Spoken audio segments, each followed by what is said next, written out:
guys, welcome to another 7 Stories video. Decided to do a video on the Baker Creek catalog, or you can find them at www.rareseeds.com. And we're new to homesteading, so this year is our first year, but fortunately I've had my mother-in-law and father-in-law, they garden a lot, so she gave me the catalog to look at and told me about the catalog. And she's bought some seeds this year, and some of the YouTube families that we follow, they order their seeds from here, and they're heirloom seeds, open pollinated. They're not GMO modified, so that's good, and they're very reputable. They have been featured on the Wall Street Journal. Oprah has talked about them, Martha Stewart. So they're a pretty big seed company. I believe they've been around for 25 years. The catalog is very overwhelming when you first get it. This is the catalog. Let's see how thick that is. I could just sit down and read this thing forever. There's so many cool seeds in here. But I just decided to pick out the ones that I ordered and tell you all about them. One reason I love this catalog is it actually tells you where the plant or the seed originated from. So some of the ones that I got, I'm going to tell you their background a little bit, and I really just think that's cool. So the first thing that I got from this catalog is, and the picture is not on this, but it's flour, and it's good for herbal teas. It's right here.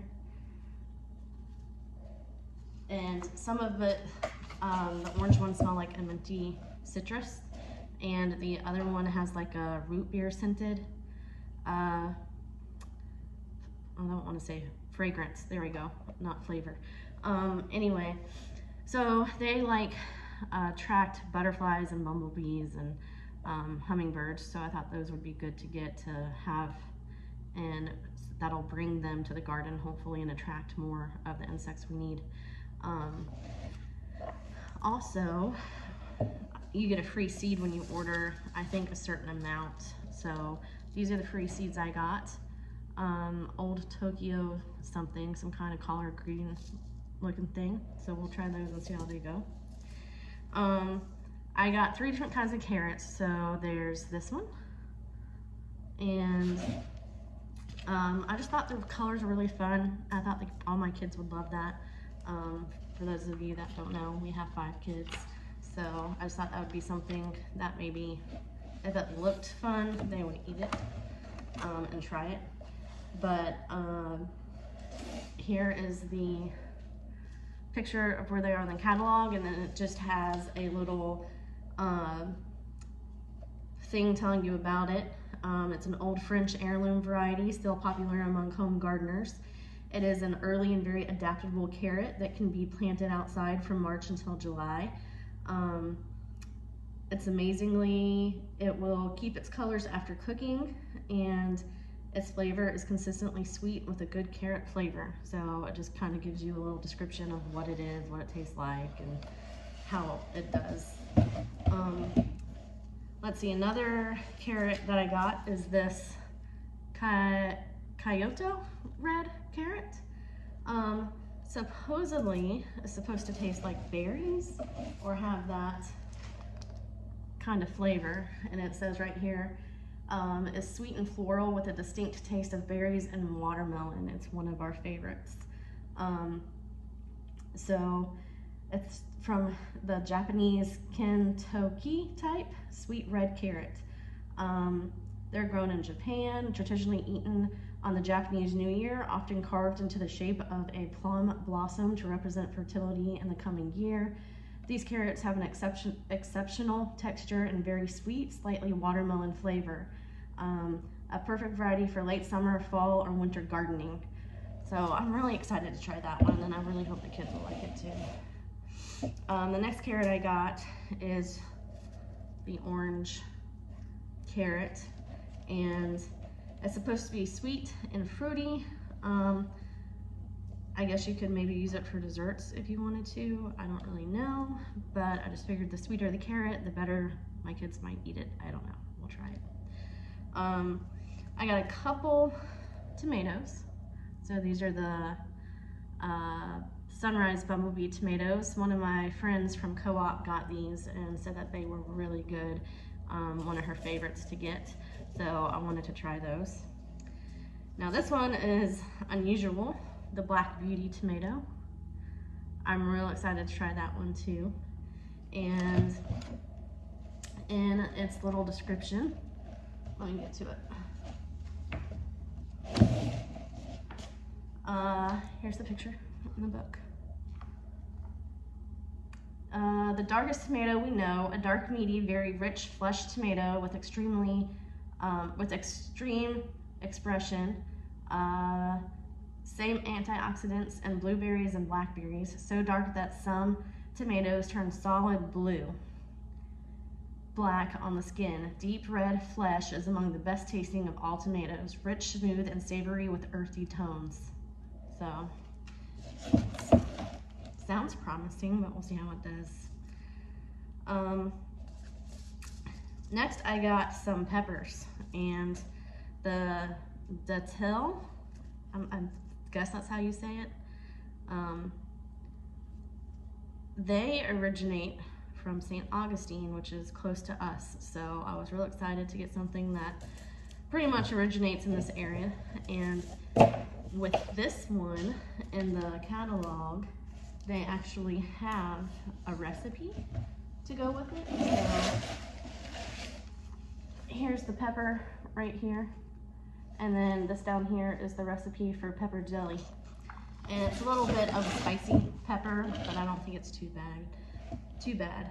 So I'm going to copy this recipe and see how it works. I'm going to give my catalog to a friend to look at, so excuse me, I'm just going to copy the recipe and keep it. But the next pepper I got is the sweet chocolate pepper. And I just thought that was real interesting and something different that we could try. And a lot of my kids, except for one, they don't eat spicy food, and my husband doesn't like spicy food. I don't mind spicy food. I don't like it burning hot, but I like wasabi and I like spicy things here and there. But this one talks about, it's called sweet chocolate. And we love the flavor of this rich chocolate brown pepper. The flesh is cola red color, very sweet and delicious. The medium-sized, semi-bell-shaped fruit ripens very early, making this variety perfect for the north. So we're not in the north, but I don't know. I'm really hoping it does well in our garden in the south. The next one I got is the albino bullnose pepper. And they're white, which is pretty cool. I liked it because they were a different color. Those beautiful blocky 3 to 4 inch peppers are a lovely cream color. They have nice mild sweet flavor and ripen to a beautiful reddish and orange color. They produce loads of fruit from early summer until frost on very compact dwarf plants. They're very popular here at Baker Creek and used in our restaurant. This is one of the first varieties Jeer read about when he first became interested in the heirloom seeds, and that's Jeer is the guy that owns all this and originated the company and the seeds and catalog and all that. And then lastly, I got some melons. I don't know if you can see those. This is Alibaba, and I love the backstory from these. Oh no, I got them wet. I'll have to dry those off. They come from Iraq. So let me go to I have my spots saved. Let's see. I don't know if I saved that one. Of course I did not. So let me see if I can find it real quick. I decided to do a video today since I actually had makeup on. Because it's Sunday, I usually don't ever wear makeup unless I'm going to church. And I got my cute earrings from by Grace NC. Y'all should go check them out because her and her mom make earrings and they're so cute and I love them. But that's at by Grace NC is the website. And they're clay earrings. Well, I was hoping I could find them for you guys. There's a squash.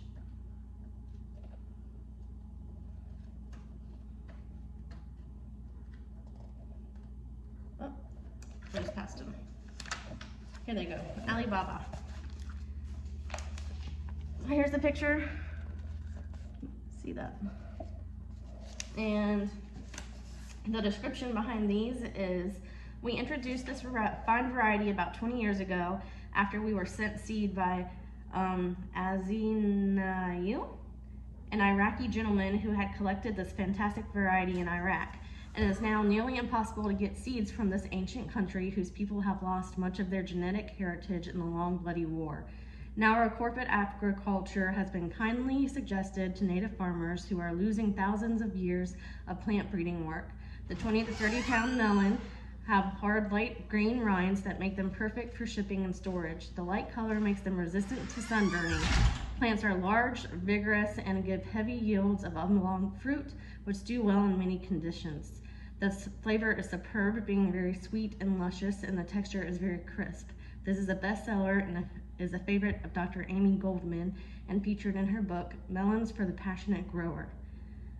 So it just sounded really good, and I love the backstory and the history from that. And that's one thing that's in this catalog for most of their seeds is they'll give you recipes with some of them. They'll tell you the backstory and the history behind it, and they'll have pictures of that too. So I thought that was really cool.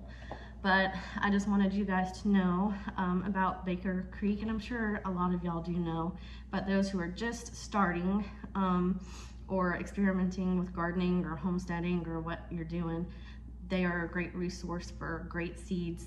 Now, our seeds that we just planted to sprout, like these beans, they're just the organic seeds, from Lowe's. So they're, you know, I honestly don't know if they're heirloom, but they're doing really well. We got some peppers growing, just some regular mixed peppers. I don't know if you can see those sprouting here. And then we got our squash and zucchini and cucumber and tomatoes from Lowe's too. So there's nothing wrong, I think, with Lowe's variety.